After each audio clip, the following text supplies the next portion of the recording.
start by saying thank you to Anna for doing a fabulous job organising this pretty much solo. She's done an amazing job. I'm here to introduce Beth, who's my friend and colleague and a CAMHS psychiatrist. And she's someone who's always full of energy and she's quite an inspiring person to be around. Before you start, Beth, I'm going to be doing timings. And I forgot to ask you, when do you want me to say? Do you want a 5-minute warning or a 10-minute warning? I'm going to speak for 20 minutes, and then James is actually going to do the last 5 minutes, and then we'll have a 5-minute talk. So at 15 and 20, 25 is correct. 15, 20, 25. Lovely. Thank you. Is that all right? Yeah. Thank you. Thanks for such a lovely introduction. That's really nice. But yeah, so I've also got James, who's a GP trainee, who's very kindly joining us. I'm going to find it quite hard to just stand still here, but I'll try. So I'm a consultant psychiatrist. I work in child and adolescent mental health in the community. This is my patch here. And I'm going to be talking about a project called CAMHS Goes Wild. And it's a project of 3 halves, if there is such a thing. I just thought, because this is the start of a day, I'd just like to take, I forgot to turn my timer on, just like to take a minute. If you could just turn to the person behind you, next to you, in front of you, whoever, just take 1 minute to introduce yourselves to each other, but also to say something about what you might have noticed on your journey today. Maybe as you got into the car, you noticed a lovely frost pattern on your window, or if you walked here, or if you ran here, you noticed it was a beautiful sunrise this morning. If there was something you noticed, just let your neighbour know what it was. If you didn't notice anything, it's fine. You won't get told off or anything. You might notice something on the way back. So we're just going to take 1 minute to do that, if that's right, please.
Never so quiet.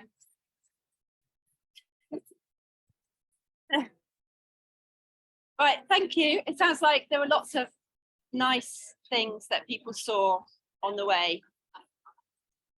Thank you, thank you. This is I'm not very good at IT, as you can probably tell from this, but this is just a symbol, really, just to say that sometimes.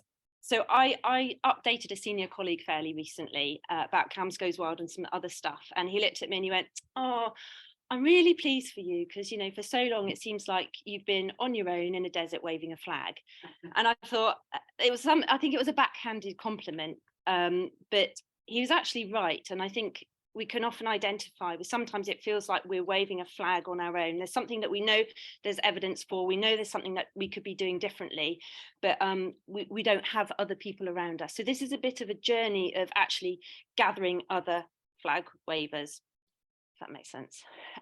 So although I've been waving the flag for a long time, my particular flag waving is about using nature-based approaches. So I know this is nothing new, and I know that this room is probably full of people who know far more about this than I do. It's been used for ages in social prescribing, in forest schools, in third sector organisations, voluntary sector organisations, all been using nature-based approaches in health for a long time, but we haven't been using them in mainstream mental health services, not in any sort of cohesive way anyway. So this journey of CAMHS Goes Well properly started in November 2021. So not just the one gone, the one before that. And if you cast your minds back, we were still really emerging from working separately from our colleagues. We weren't really joined up. There were people who joined teams who still didn't know their other teammates because people were still going to the office on separate days. So I arranged some away days, and these were based at Woodland Valley Farm. So you might know it, it's up in Laddock. It's home to the Cornwall Beaver Project, where they've reintroduced beavers. And the away days were in collaboration with the Wildlife Trust. I was just so lucky because the Wildlife Trust had some G7 legacy workers, and they were doing some work in the same geographical area. They needed community engagement, we needed them. So it all just worked really lovely. So I was able to have these away days, and there we go. So on the surface of it, the idea of these away days was to enable staff to reconnect with each other. I sort of sold it to the managers as well-being days because I knew it was going to be good for them generally, and having some time away from the clinical environment. But underneath, my flag waving didn't really stop, because what I really wanted was for the staff to immerse themselves in the natural environment for a day and to notice what happened and to just experience that, which we often don't get an opportunity to do or give ourselves permission to do. And we also know that being outside, it stimulates that sort of innovative thinking. It triggers some sort of creative problem solving that we don't necessarily get when we're restrained, not the right word, but inside. It does feel restraining sometimes. So I wanted to see what would happen with that. And what better place really than to be at this farm?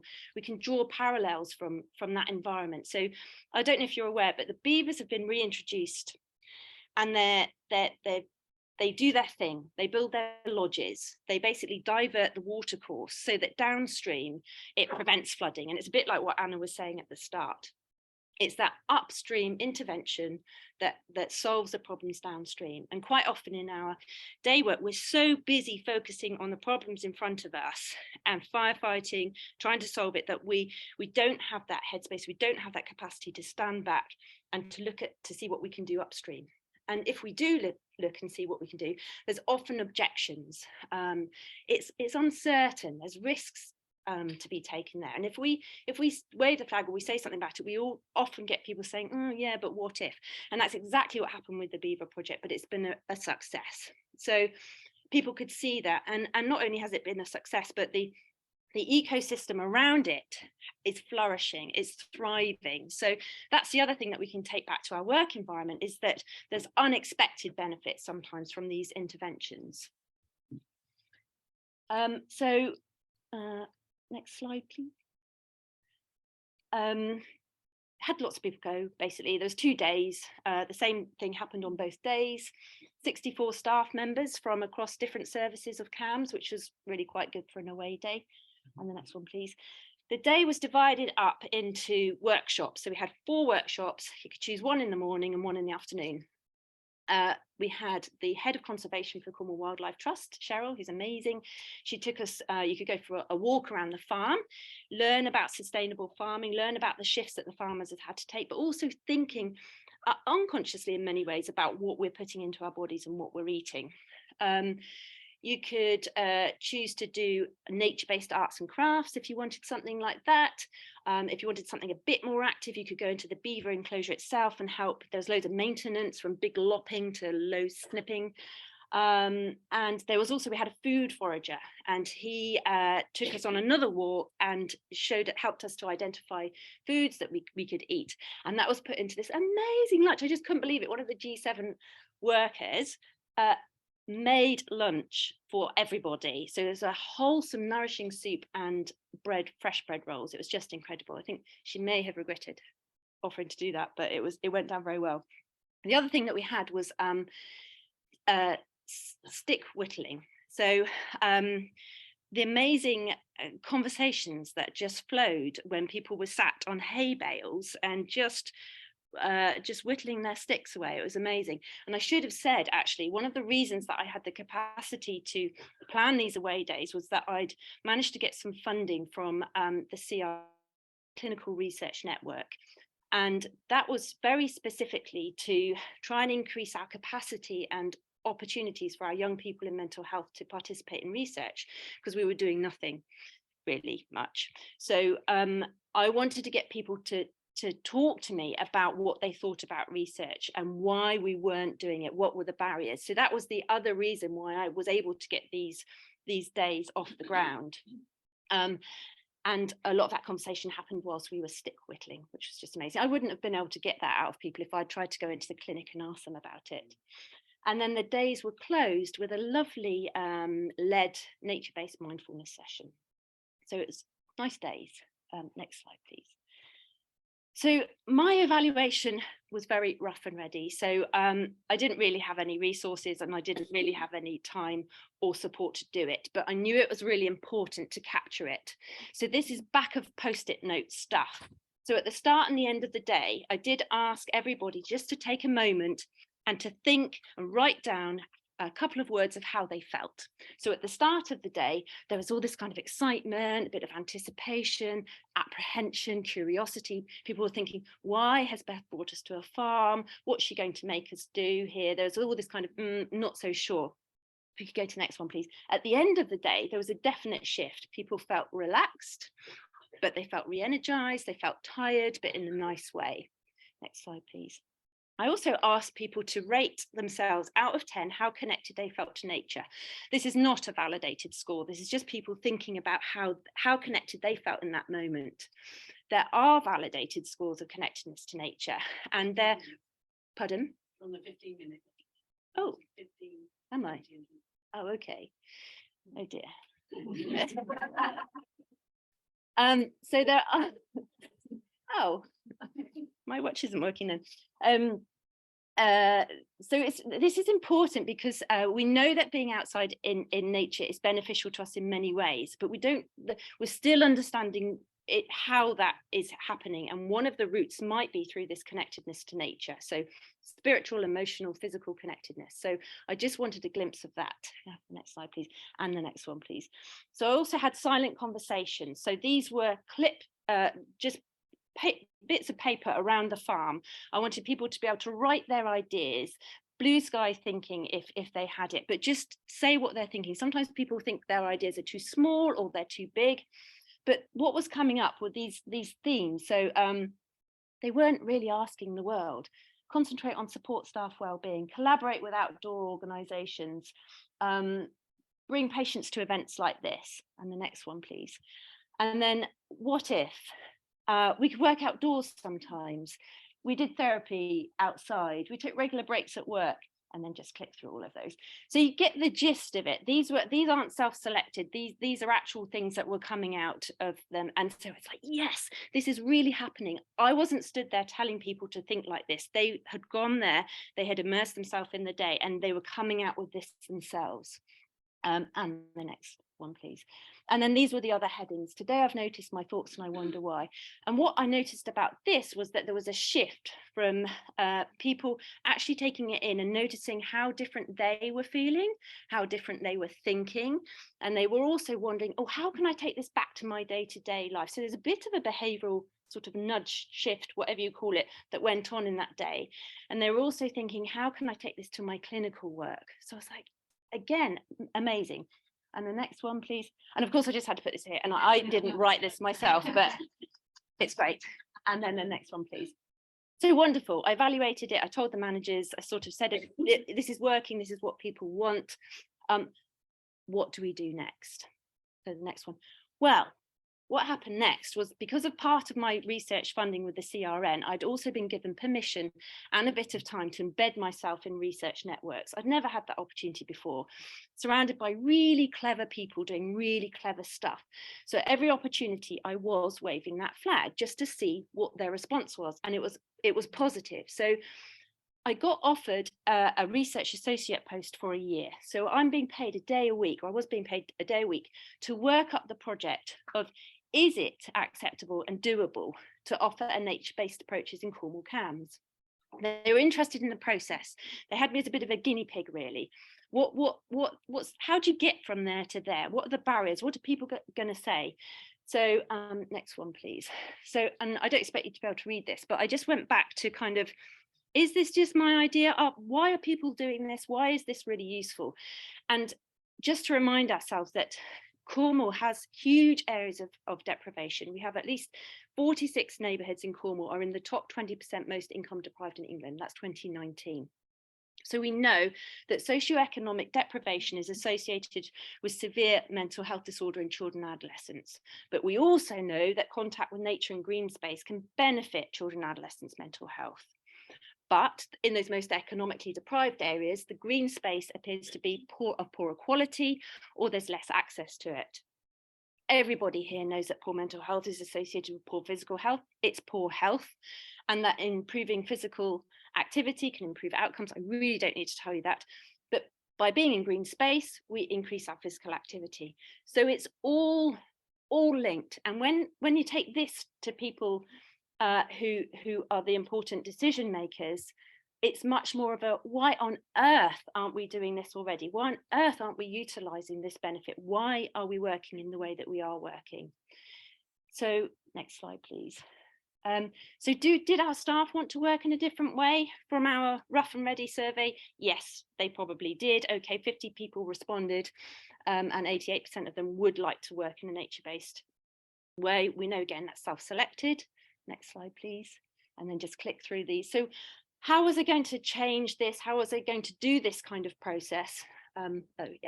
So lots more research, getting the latest evidence, meeting up with those really clever people that I mentioned before, talking to people around me who can make decisions or decisions that have an impact and effect. Those people who are influencers, who could not, influencers at work, and decision makers, gathering people who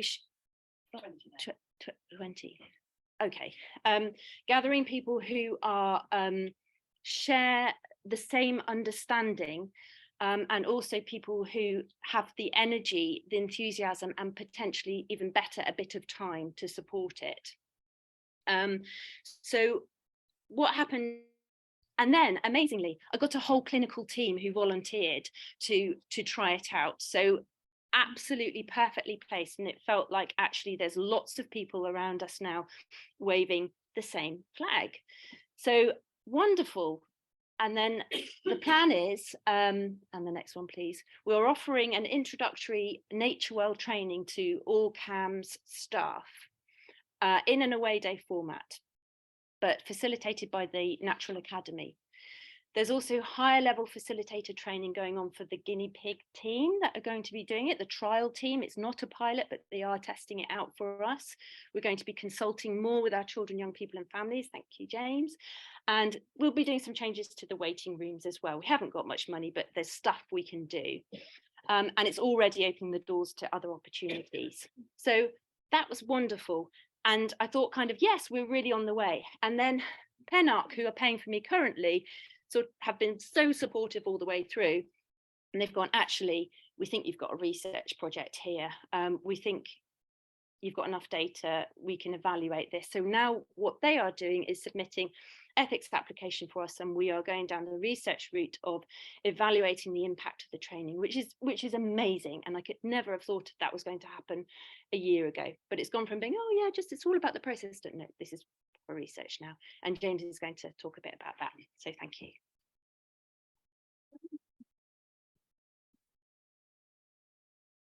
Yeah, awesome. Thanks, Beth. Yeah, my name's James. I'm a GP trainee. I got involved with the project partly because I'm working in the CAMHS team in St Austell, which is going to be the pilot team that goes through this training. And also I did a master's in environment and human health last year, and my research interests really aligned with what Beth was doing with this project. So that's me. Next slide, please. So another plan. You did it. Next slide. It's not working. Cool. So with this research, we know that there's a positive correlation between spending time in nature and children and young people's mental health. And with this research project, we need to sort of think about what we actually need to measure here, what we need to find out, take this research base forward. So what we're trying to do with this research project is evaluate how acceptable and desirable it is to work in a nature-informed way within mental health services. So the CAMHS staff in St Austell, it's quite a big team, there's about 20 of them, a big mix between psychiatrists, psychologists, nurses. We want to find out, is this an acceptable way of working within CAMHS? So can they take their young people outside? Can they deliver their therapy outdoors?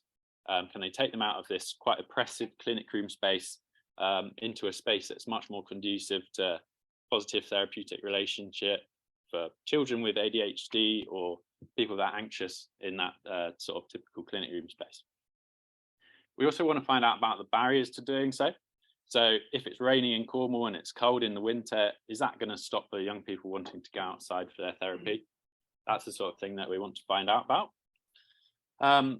The third really important thing is the outcomes for CAMHS staff. So as we know in the NHS more broadly, retention and recruitment is really difficult, particularly within CAMHS, and particularly in Cornwall, there's extra struggles there with retention and recruitment of staff. And just sitting within the team at the moment in St Austell, it's amazing how much energy this project has brought. You know, they're so excited about working outside with the young people. They think it's going to be really beneficial for their young people. So we want to try and capture that. You know, and if it increases staff satisfaction, if it enables the staff to work in a way they really enjoy working, if it helps to reduce burnout, then those are all things that are really valuable that we want to measure. Final outcome is obviously for the impact upon service users, so the young people themselves. We know there's the evidence there that spending time in nature is good for mental health. Is that relevant for NHS service provision? And how can we integrate that in a way that's productive for the service users? So how we'll achieve this? So as Beth said, she's working with NIHR, which is National Institute of Health Research. We'll be doing a qualitative study design. Needs to be quite quick because we're running out of time. But basically we'll have surveys that measure responses at the start of the training and after all of the training. And then we'll be doing some more in-depth interviews with some of the CAMHS staff about those barriers, about where they think this is going, what impact they think it's having on their young people. Yeah, the next slide, please. Where do we go next from here? Well, hopefully, if the research shows that this is an acceptable way to be working in CAMHS, that it's a useful way to be working, then we can start exploring how it can be replicated across the county, maybe to other CAMHS teams, and also look more at what impact it's having on the young people's mental health. So is this something that's improving service engagement? Is it something that's improving the mental health of the young people? Next slide. Questions? So Beth, do you want to come? Yeah. Okay.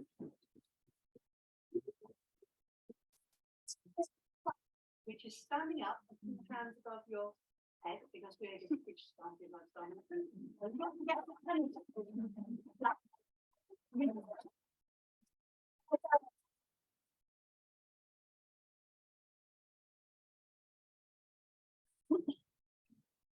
That was very whistle-stop tour. But has anyone got any questions about the project or any thoughts? What's the name of the organisation doing the nature wellbeing training? The Natural Academy. That's right there. Hi. Yeah, I was just wondering sort of who your partners are looking for working with the spaces to identify where they're going to be. No, not really. So the pilot site, if we call it a pilot site, they're from St Austell Hospital, so there's green space around there and they can walk down to Porthpearn Beach. So at the minute we're looking at, we need to make it as easy as possible to start with, so we're using places that already have access to green space on their doorstep. But looking towards the future, we absolutely want to be scouting out what there is that we could be using. So yes, and also for future training as well, because we're using nuclear orchards for our introductory training days. Thank you.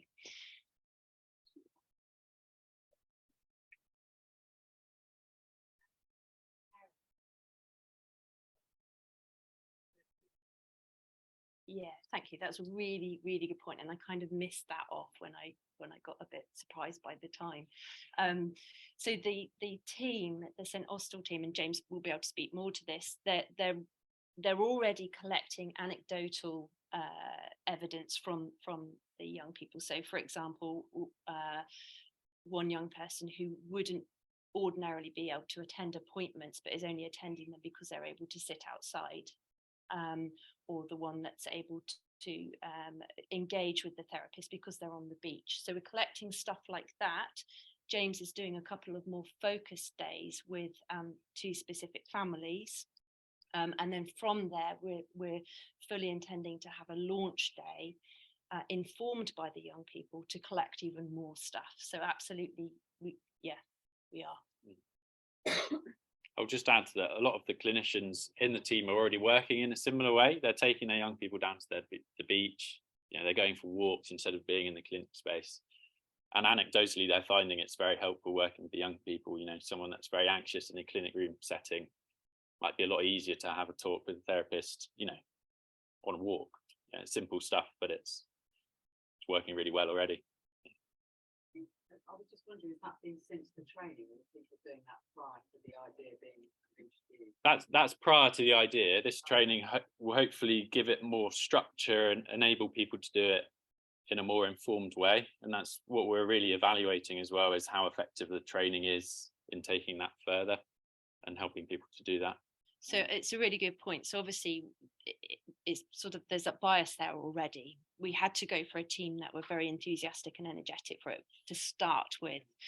But it's very interesting since we've started how many other teams who we didn't think would be interested have approached us and said, can we do this too? Where there's more barriers. But the training is going to, from a trust level, it lends validity to this way of working. It provides a structure and also the theoretical basis for it. What's intuitively feels right, staff will now be able to understand what it is they're actually doing a bit more, I guess. One last question. Do you think there's a way that we can bring this to deeper?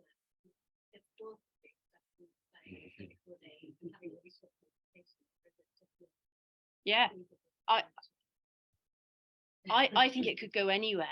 I honestly think this model of working, I mean, obviously every place has its, there'll be different things, there'll be different barriers and different considerations, but I don't think there's anywhere where you could say no.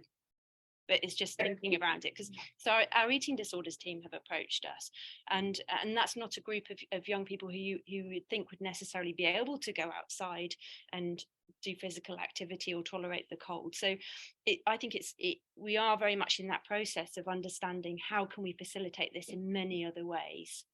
So we called it CAMHS Goes Wild, but we're sort of extending it to rewilding children's services, but it could be rewilding health services. It could be whatever you want it to be. Brilliant. Thank you so much, Beth and James, and for doing it so properly despite being out by time. Thank you. Well done. Very much. So,